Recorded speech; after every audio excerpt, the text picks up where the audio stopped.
Hi, my name is Harris. I'm one of your podcast hosts. I'm also a lawyer at Treadstone Law. For most Canadians, buying, selling, or refinancing real estate, a lawyer is the last thing on their mind. That's unfortunate because lawyers play a vital role in the process. But what choices do Canadians have? Lawyers can be very expensive. Well, Treadstone Law offers resources to Canadians so they have access to the information they need. Whether you sign up for a live workshop or a mailing list, we cover topics to help you make informed decisions and avoid costly mistakes. It's advice you can start using today, and best of all, it's free. Visit treadstonelaw.ca/MAS offer or click the link below to get access right now. If you're looking to retain Treadstone Law, it's never been easier. Our entire process is online. From completing the retainer agreement to your signing appointment, everything is done from the comfort of your own home. We're your digital lawyers. The best part of it is that you don't pay anything when you're retaining our firm. Visit treadstonelaw.ca/MAS offer or click on the link below to retain us right now. Enjoy the podcast.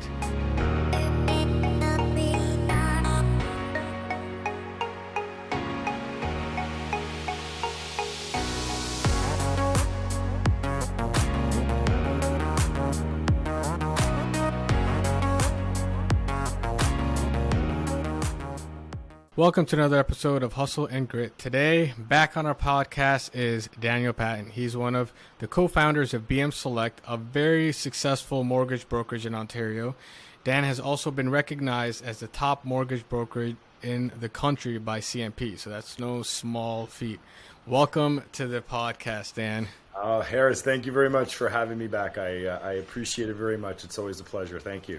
Yeah. And for those of you who are listening to this podcast, who are interested in our conversation about real estate, we had an awesome podcast. You can, I'm going to provide a link below or on the side, depending on where you're listening. Definitely check it out. But today we're going to be talking a little bit more about the grit and all that is required to actually be an entrepreneur. And I think that, honestly, from our last conversation, I felt like we had so much similar that I wanted to really pick your brain on what it's like starting a business and how you kind of plan everything out. But just to get started, I want to know, can you just kind of run through what got you to start a business? Was it something where, you know what, you were working and you're like, screw this, I can't take this anymore? Or was it from day one, you're like, you know what, I can't get a job, I have to start a business? It's interesting that you asked, because I actually touched a little bit on this in our last podcast when I talked about, sort of what it was like growing up with ADD and attention deficit disorder. So, I got my dog barking in the background here, so my apologies here. But it's my ADD acting right there, right? But I think that a lot of being an entrepreneur came from my ADD. When I look back, I spent, a lot of time as ADD distracted, whether you're in class, whether you're in sports. Sometimes you spend a lot of time sort of people telling you, stop doing this, stop doing this. So I think when I was at a young age, I didn't like the thought of authority in a sense. It's not that I don't respect authority. It's just that I didn't like the idea of somebody over top of me telling me, do this, do this, do this. So I think naturally, as somebody that had ADD, somebody that sort of wanted to learn on my own, because I found the school structure very difficult, right? The regimented sit in a class for 3-4 hours, a day and just listen to people talk. Yeah. I struggled with. So I always independently wanted to learn on my own pace, right? I had to be interested in it.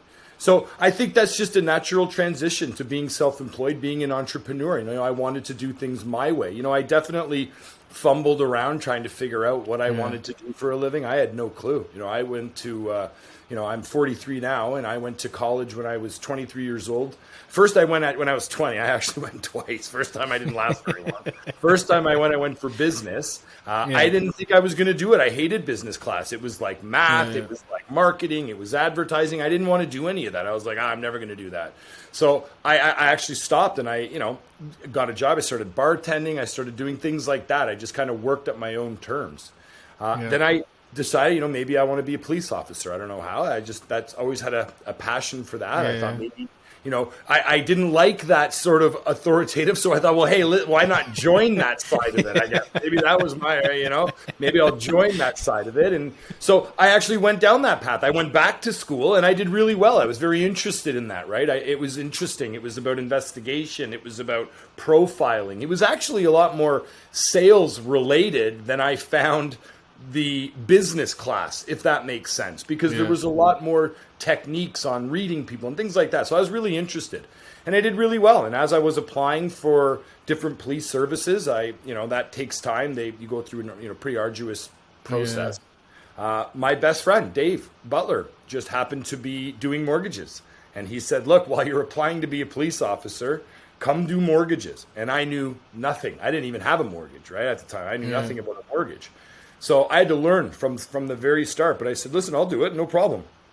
What is it we sell? And Dave said, well, it's pretty easy. We sell money. We sell mortgage. That's what we sell. We sell money. So everybody needs money. When you're buying a house, everybody needs money. So it made sense. I said, okay, I'm going to learn. And there's a long answer, but that was the foundation of what got me into the mortgage side of things.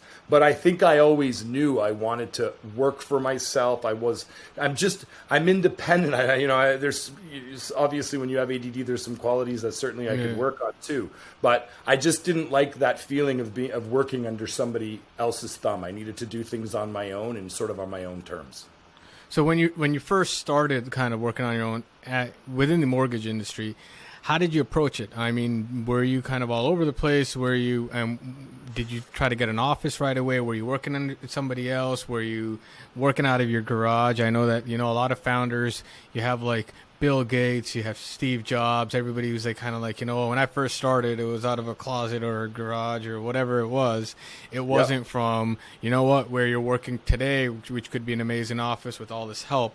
Like, what was the beginnings of what is now a very successful brokerage? Survival.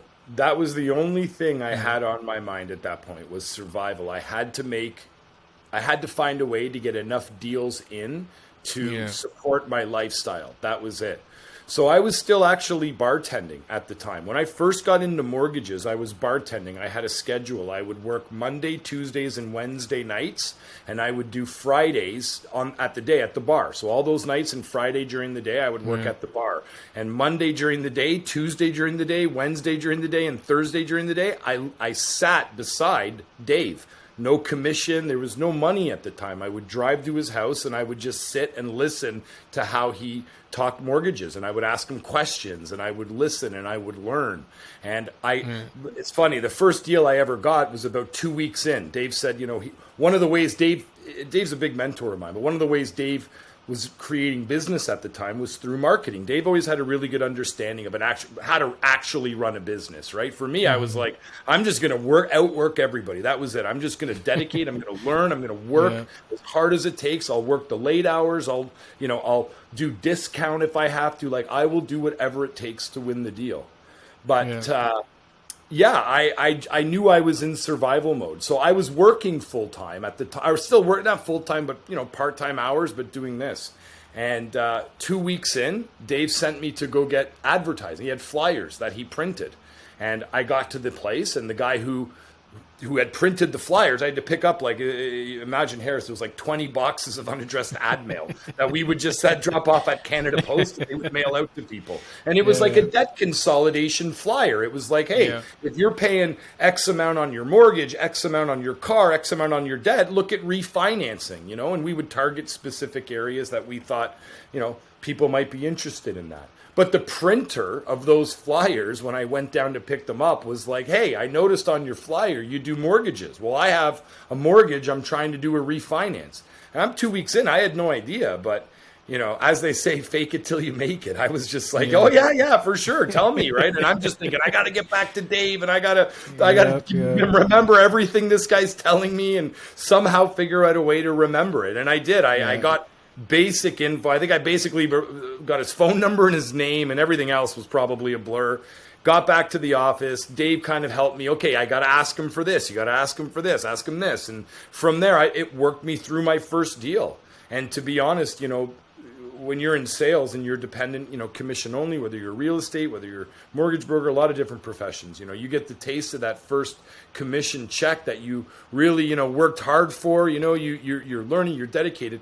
It feels great. And I love that feeling. And from there, I would get maybe one or two other deals over the next, month or two, and got to a point where within, I'd say maybe 9 months to a year, I realized, look, if I stop going to the bar and bartending and doing that, and I put that time into mortgages, I'll make more money. That's got to get me one or two more deals. And from there, that was about 20 years ago, and I haven't looked back. That was the transition, and it's just grown from there. I mean, it's funny how you said, like, in the beginning that you'd outwork everybody, and I find, like, majority of the job is just showing up. And because people don't show up, they'll have a plan, and the plan lasts in their mind for 5 minutes, and then it's gone, right? Because they're distracted with YouTube and whatever else. And to be able to work two jobs and possibly you're going somewhere where you don't know if you're going to make money or not. I mean, your friend's telling you trust your friend, but at the same time, there's nothing really coming in, right? You don't know. I mean, and it's not just like your friend's obviously going to try the best that they can to help you out, but they can't really do it for you. You know what I mean?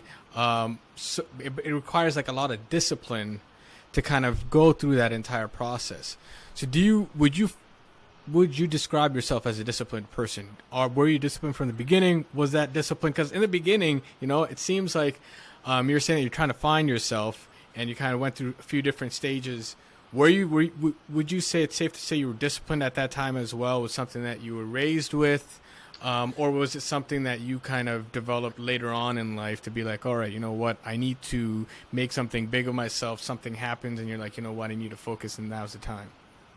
Yeah, I think I had, a time around 18, 19 where my life was either headed in one direction or headed in another, and I had to make a decision. You're hanging out with certain friends that are going down a certain direction, or, you're looking at, maybe walking away from those people and dedicating yourself to a completely different lifestyle. And, I'm blessed to have had really great parents for sure, who always, helped guide me, even though we didn't always agree on, my choice of life, up to that point, but very blessed to have them. So,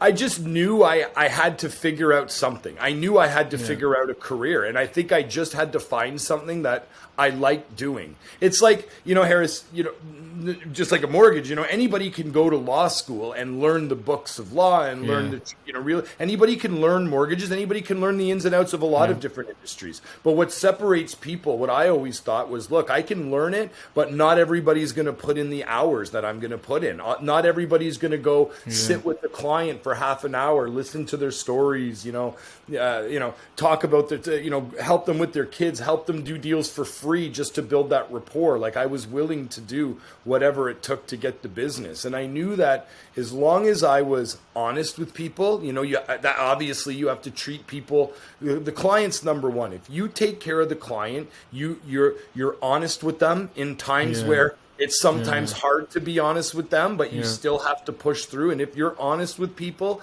you're willing to outwork people. I always believed the business would come. I always believed that it will come. I just have to develop a strong clientele.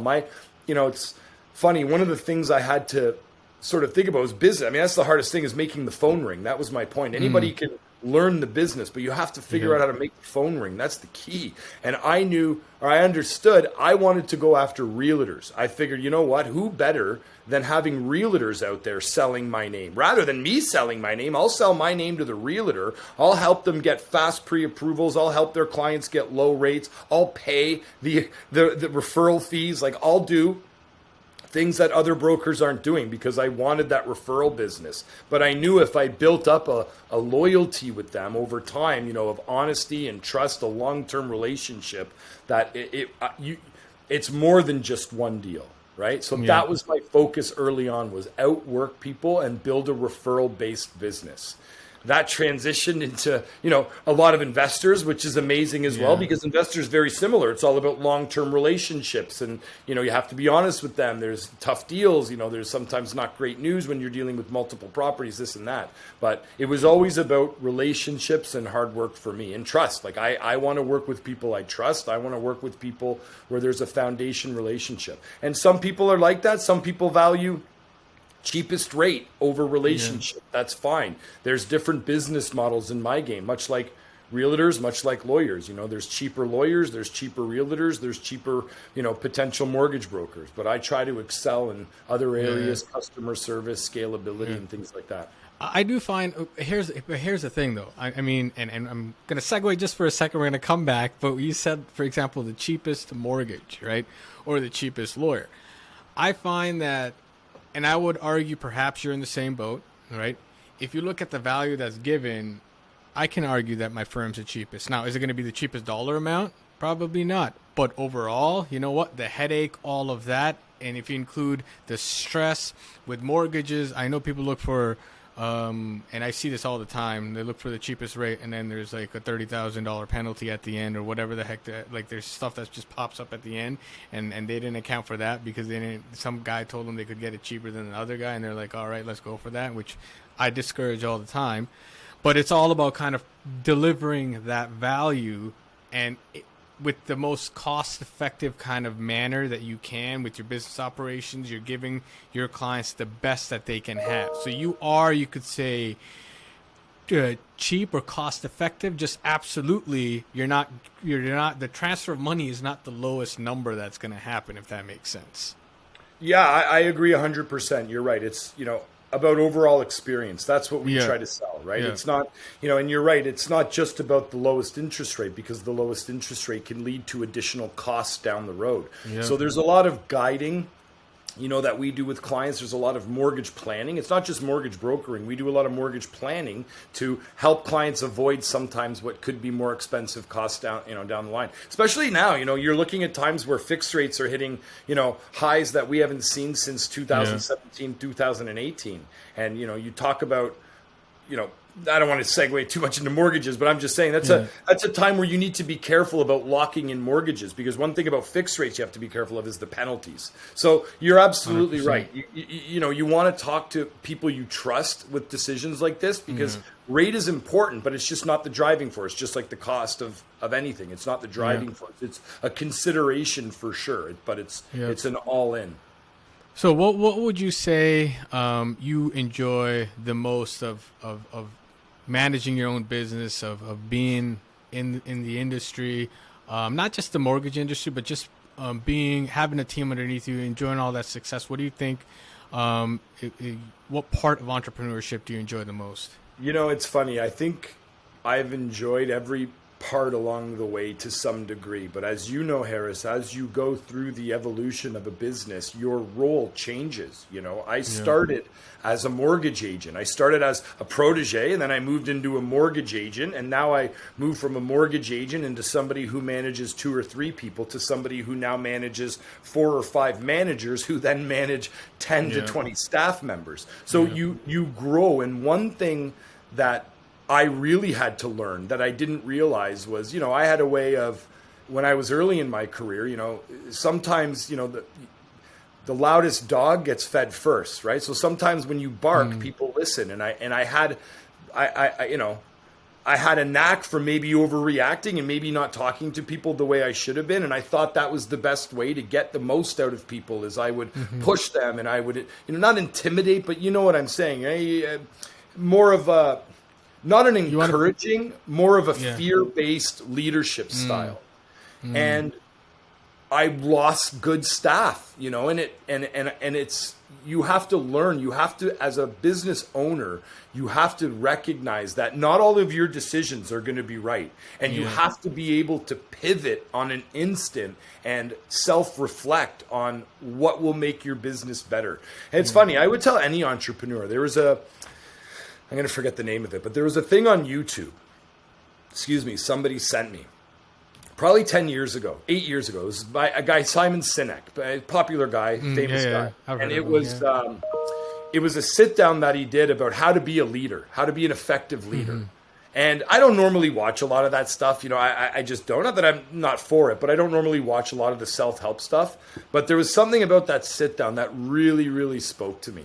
And the way he described how to be an effective leader and how, people need to follow, that you need to inspire them to follow you. They need to want to follow you, not be in fear. Like it really, really struck a nerve. And I remember making a conscious decision in my life, in my, managerial skills to put more of a focus on being a better leader. And I think that was like, honestly, one of the things I'm most proud of was being able to pivot from maybe an immature leader, at the time, somebody who was just learning to get into mortgages, maybe somebody who was just aggressive, trying to get things done, into now more of somebody who's patient and who understands, if I want to try to get the best in people, then I need to be an example for them, right? I need to be somebody who they can not be fearful when they make a mistake. Somebody that if they make a mistake, they know I'm going to have their back. Yeah, we're going to fix it. We got to learn from it, but they're not afraid to get chewed out, right? I really wanted to change that environment in my office. So that was like, that alone was such a pivotal moment in my mind of my business when I was able to look at myself and realize I needed to change it wasn't the staff. It was me. It was me that was the problem. And since then, I've surrounded myself with really strong people. I have a great team around me. I've got a great partner. I've got, great managers around me. And I just come to sort of realize it really is a team. I mean, I'm nobody without the rest of my team. I rely on my team for, much more than what I ever did. I've sort of elevated from that mortgage broker role. I still take calls. I still work with clients. Don't get me wrong. But I'm not doing the underwriting anymore. And the underwriting is such a critical part. I got a team of people now that work with the banks to get answers, to push through documents, things that might have tied up my time before. So having people like that on my side now that are inspired, that want to work for me, that talk about, loving the environment in our office. These are things that honestly, aside from the success of the business, those are things it sounds cheesy, but those are the things I'm most proud of, is that, I can provide that type of work environment and thrive under that. That's the best. That's the payoff for me. I mean, I couldn't agree more with kind of everything you're saying. And a lot of times in my podcast, it takes a lot of questions to get people to answer all of what you just said, because I feel like when you're growing and you make that first hire, you're getting used to from you doing everything and you doing it your way to now somebody else is doing it, and they're not going to do it your way, right? And so sometimes you're kind of, everybody kind of in the beginning relies on a fear-based leadership, like you better do this or X, Y, Z. Whereas as you kind of grow and you understand, hey, listen, like if I want to get 20, 100, 1,000 people underneath me, it's kind of like what Steve Jobs says, you hire good people and get out of their way, because you have to trust that they know what they're doing as well. And it definitely will mean that they're not going to do it the same way you're going to do it. But it doesn't mean that they're going to do it wrong, which is why like it's really cultivating a family more than, in a lot of ways, than people thinking, you know what, if I make the wrong step, I'm going to get fired, which is like the worst thing that you could do, because that prevents people from taking chances. And business is all about taking chances. It's about taking intelligent chances, but you have to take chances, because if you're not taking chances, you're not going to be heard. You're not going to be growing. The phones aren't going to ring. And so it's really coordinating that. I couldn't agree more, man. They say, when you go from doing the job, right? So when I was just a mortgage broker, I did the job. I was the mortgage broker. But as soon as you take on staff and you become sort of the manager, you have to understand that you nailed it. You're not necessarily responsible for the job anymore. You're responsible for the people who do the job. And that alone is a different mind frame. And you're right. I had to, in a sense, I used to do the document collecting, I would do the underwriting, and I would do the dealing with the bank. But I've had to, you evaluate over time. That's the one thing, if you're lucky enough to be successful in business, the one downside is you're going to have less time. That's the trade-off. So I don't have the time to do that anymore from start to finish. So that's exactly it. You have to expand, and you have to hire people to do some of the job that you would have normally done. And maybe they're not going to do it the way you would do it. Not necessarily better or worse, just not the way you would do it. But I love that quote by Steve Jobs. You hire good people and you get out of their way and let them do their job. I truly believe that, with good support and good training. So I've just been lucky enough to have that, for sure. And I think it was, like I said, it's self-reflection. It was an important part of my career, was to pivot and create a completely, almost a 180 from what my office was. Yeah. So now that like you're at a stage where you've got a lot of strong individuals around you, you've got your own kind of perspective on the future. I'm sure your partner has his own. Your managers have your own. How do you kind of sit together and plan for your business's future? What kind of stuff do you look at to say, hey, because naturally when you're your broker, you're thinking about the end of the week, right? You can't see the past the tip of your nose for a lot of brokers, right? A lot of solopreneurs too, not just brokers, anybody, right? But when you get to a business, you're not thinking about like the end of the week. You're thinking about the next year, 2 years, 5 years, 10 years. Where are things going? So how do you kind of plan for what's to come, and how would you prepare your business for the future? Well, this is, I maybe haven't given enough credit to my business partner, Dave, because that's where that comes in. And one of the things I would say that I haven't even mentioned, which was critical, was, it's very difficult to do it yourself. And a lot of successful entrepreneurs and business people that I work with, they have somebody with them. So there's 3 people that help them get to where they're at. So Dave, of course, is somebody that I learned from, somebody that built this business, before I even got into it, really, he was doing this. But one of the things we do very well is we complement each other. So Dave doesn't necessarily do the day-to-day operations anymore.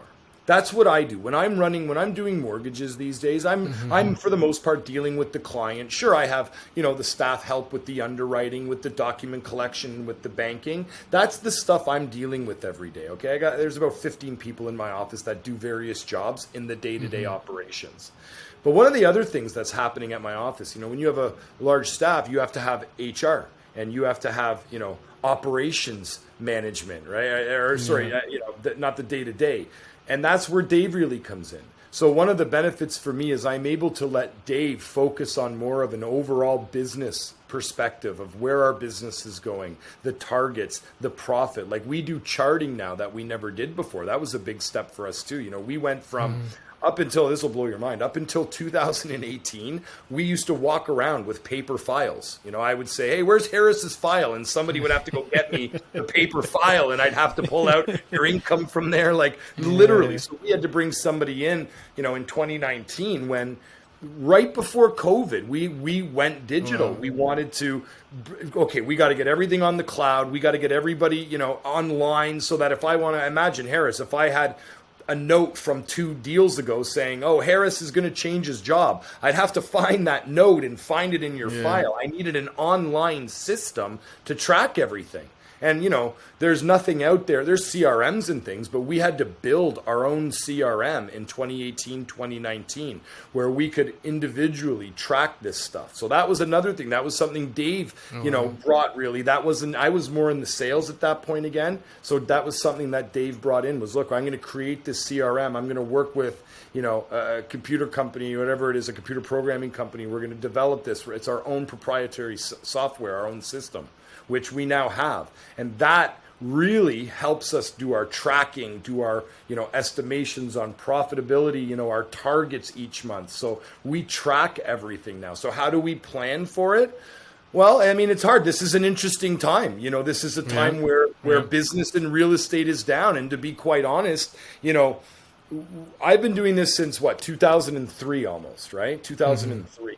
We had, a bit of a crash in 2008 in the market, and we had a small crash in 2017 where, I shouldn't say crash, but where the prices maybe flatlined and dropped a little bit.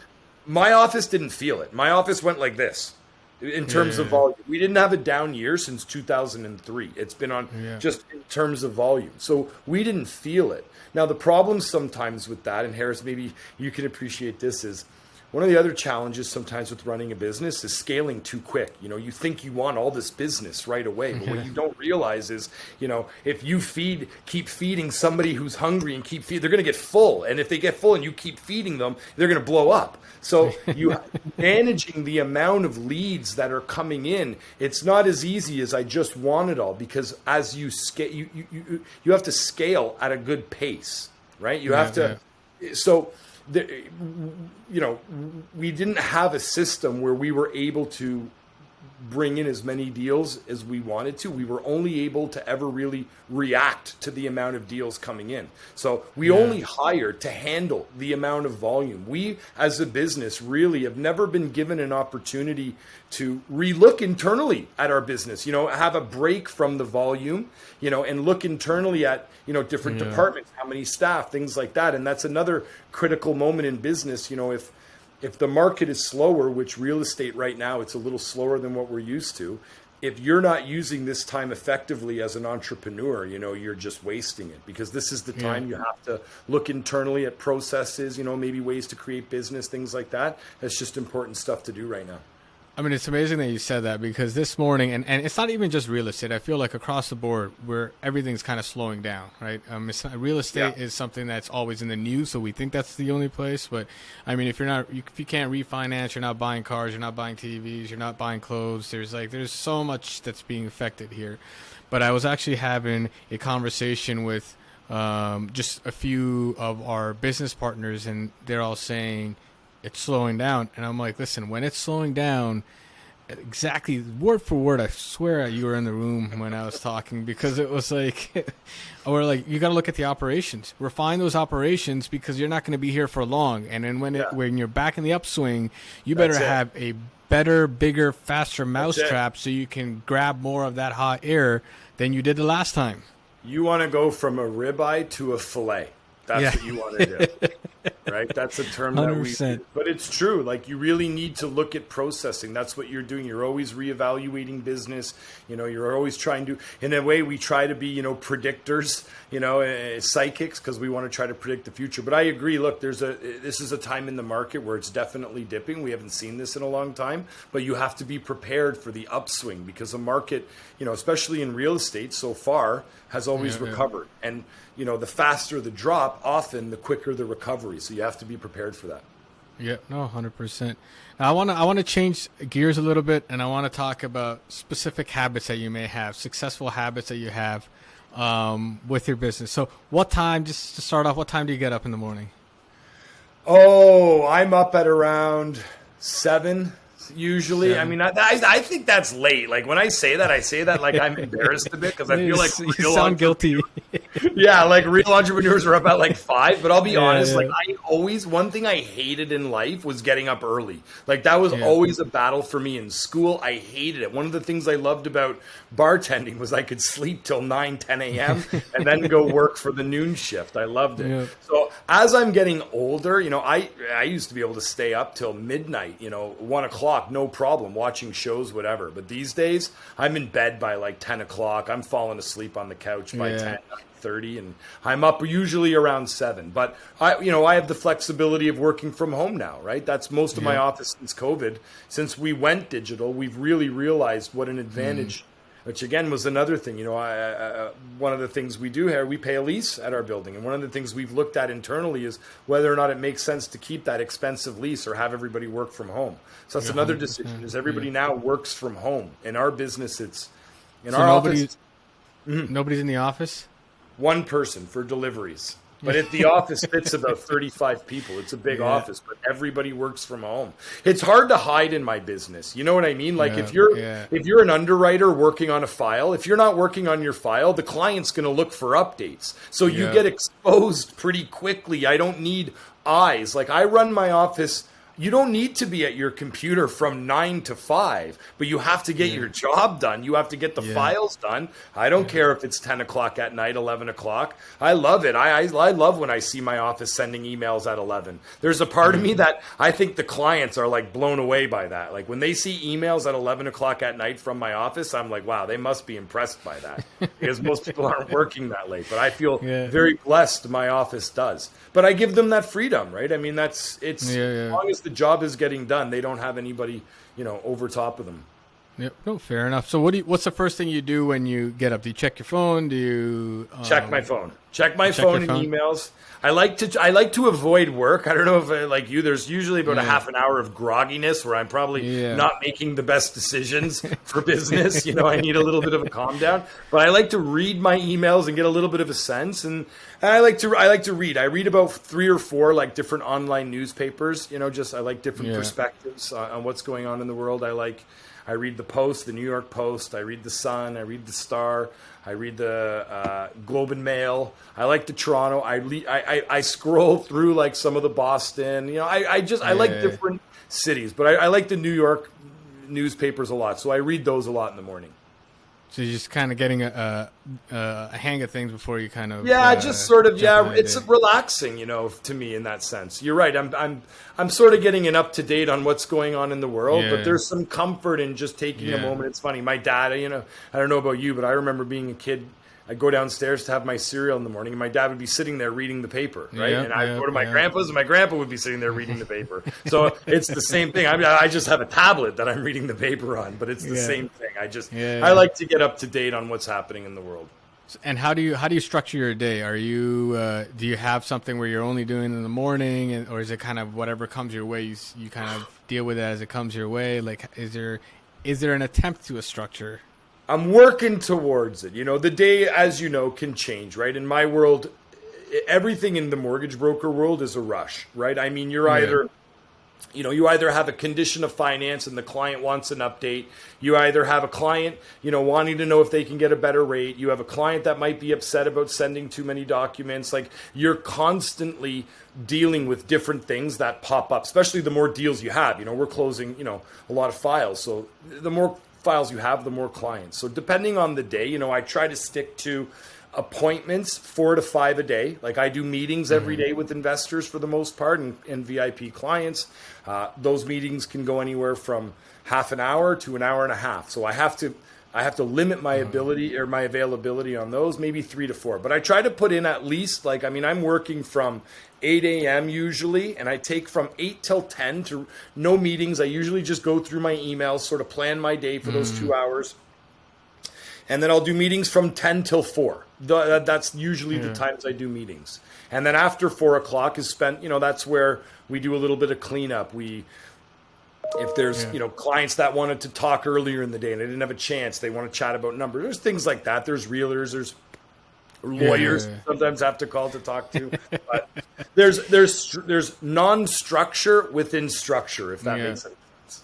And so how do you, and you're talking a lot about like working from home and it's convenient, but there's also downsides because I found myself, at least during COVID, work was always around. So there was just a blur. Now I'm just always working. So how do you, firstly, has that happened to you? And if it has, how do you manage like a work-life balance, even if it doesn't? Like, how do you manage just taking some time off?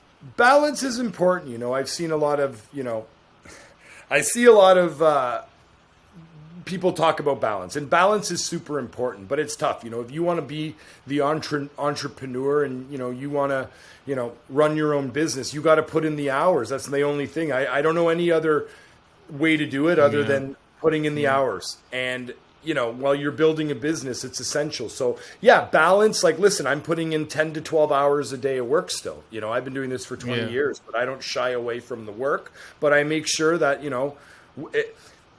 it's got to be worth it to somebody. If anybody, I don't want to die and people say, man, that guy worked a lot, like he really, really worked 10 hours a day. Like, no, I want people to, remember the memories of life we created. So it's important. I got to spend time with my wife. I have dogs. I have families. It's super important. I had a bit of a wake up call this year. Somebody very close to me was diagnosed with a brain tumor. Luckily they're okay. It was crazy. The medical process. People talk about the Ontario healthcare system, but I have to say it was amazing for this loved one. Within a week, they had surgery and everything was removed. But things like that really do put life into perspective. Yeah, you have to work hard. Yeah, you have to create a balance. But, ultimately, it's all about the loved ones. It's all about the successes with family. That's what you're doing it for. And then that's it. Last question, and an apt last question. What's the last thing you do before you sleep? Probably check my phone. Nah, it's usually the iPad. I'm not a TV watcher a little bit, but I'm an iPad guy. I watch a ton of YouTube shows, so I've never been able to just go to bed, turn off the lights, and fall asleep. Like my ADD on my mind goes too much, so I always have to fall asleep watching or listening to a podcast. So that's probably right before I go to bed. I've got some sort of show or YouTube show or podcast on that I'm just falling asleep to. No, I think I'm exactly the same way. I don't watch TV anymore. It's all about YouTube, and often enough I'm falling asleep listening to some kind of podcast about something, which is why. I mean, I don't know if it's a good or a bad thing. Sometimes I have dreams about the podcast too, so I don't know if it's it's the best way. But yeah, you know what? Thank you for coming on the show. I think you went through a lot, and I think it's going to help a lot of people to understand. If anybody listening wants to take out a mortgage and you want to contact Dan's team, I'm going to have the contact information below. Reach out. Thanks for coming on the podcast. Harris, you're the man. I really appreciate it. Thank you to you and your audience, and happy to help anybody for sure.